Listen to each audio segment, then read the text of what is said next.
Battleship Missouri, 53,000-ton flagship of Admiral Halsey's Third Fleet, becomes the scene of an unforgettable ceremony marking the complete and formal surrender of Japan. In the Bay of Tokyo itself, the United States destroyer Buchanan comes alongside, bringing representatives of the Allied powers to witness the final capitulation. General of the Army Douglas MacArthur, Supreme Allied Commander for the occupation of Japan, boards the Missouri. Fleet Admiral Nimitz, Pacific Fleet Commander, and Admiral Halsey welcome MacArthur and his Chief of Staff, General Sutherland, aboard. Admiral Nimitz escorts General MacArthur to the Missouri's veranda deck, where the 20-minute ceremony is to take place. It is Sunday, September 2nd, 1945.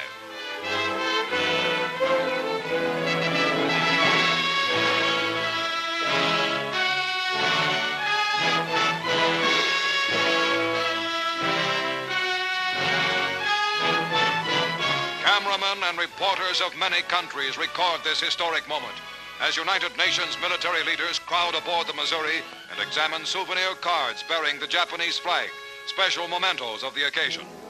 And now, in a Navy launch, the Japanese surrender party arrives. They are headed by Agent Mamoru Shigemitsu, Foreign Minister of the Japanese Surrender Cabinet, who was wounded by a Korean patriot in Shanghai years ago and walks on an artificial leg.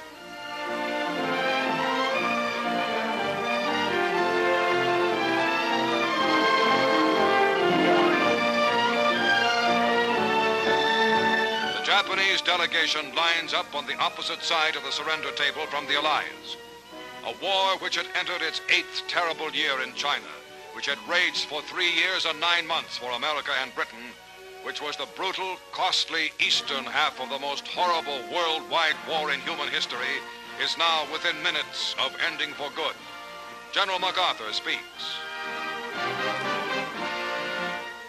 We are gathered here, representatives of the major warring powers, to conclude a solemn agreement whereby peace may be restored. The issues involving divergent ideals and ideologies have been determined on the battlefields of the world, and hence are not for our discussion or debate.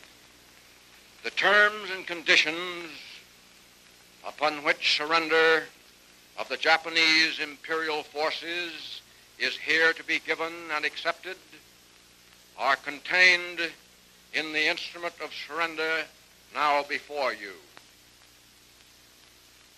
As Supreme Commander for the Allied Powers, I announce it my firm purpose, in the tradition of the countries I represent, to proceed in the discharge of my responsibilities with justice and tolerance, while taking all necessary dispositions to ensure that the terms of surrender are fully, promptly, and faithfully complied with.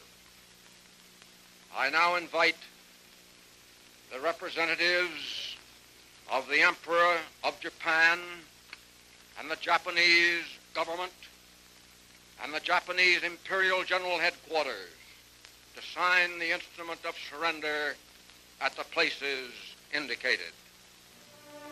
Mr. Shigemitsu comes to the surrender table. These dramatic first pictures were made by newsreel war correspondents and Army and Navy cameramen and were specially flown back from Tokyo. The time is 9:05 a.m.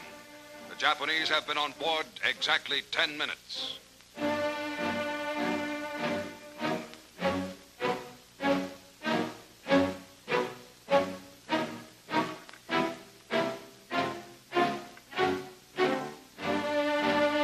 General Yoshijiro Umetsu of the Imperial General Staff signs for the Japanese Army. The surrender documents by which Japan agrees to lay down arms completely and to obey all Allied orders issued by General MacArthur were printed by the Army on rare parchment found in a basement in ravaged Manila.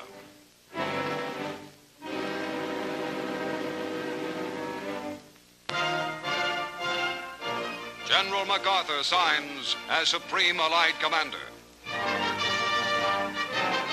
The first pen used is presented to General Wainwright of Corregidor.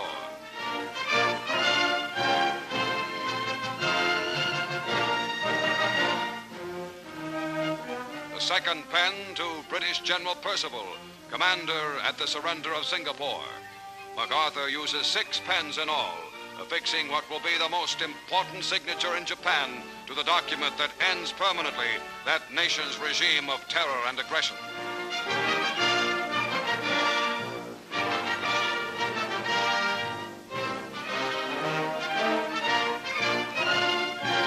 For the forces of the United States itself, Admiral Chester Nimitz signs. Behind Nimitz are the Third Fleet's Admiral Halsey and Admiral Sherman, famed amphibious commander.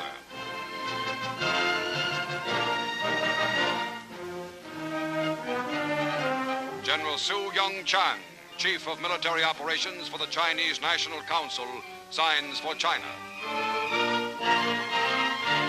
Admiral Sir Bruce Fraser, commander of the British Pacific Fleet for the United Kingdom. Lieutenant General Kumza Nikolaevich Derevyanko for Soviet Russia.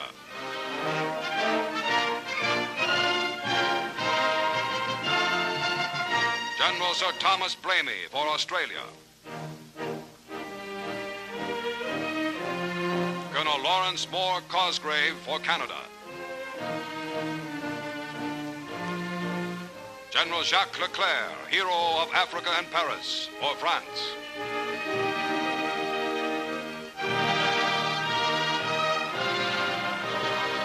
Admiral C.E.L. Helfrich for the Netherlands. Air Vice Marshal L.M. Issett for New Zealand.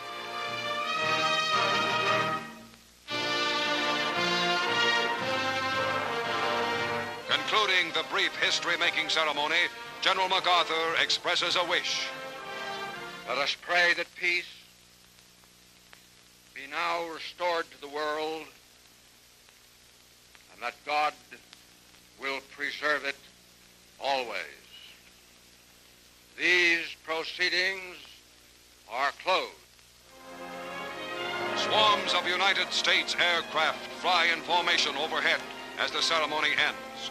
The final United Nations victory has been won. The war is over. Peace is here.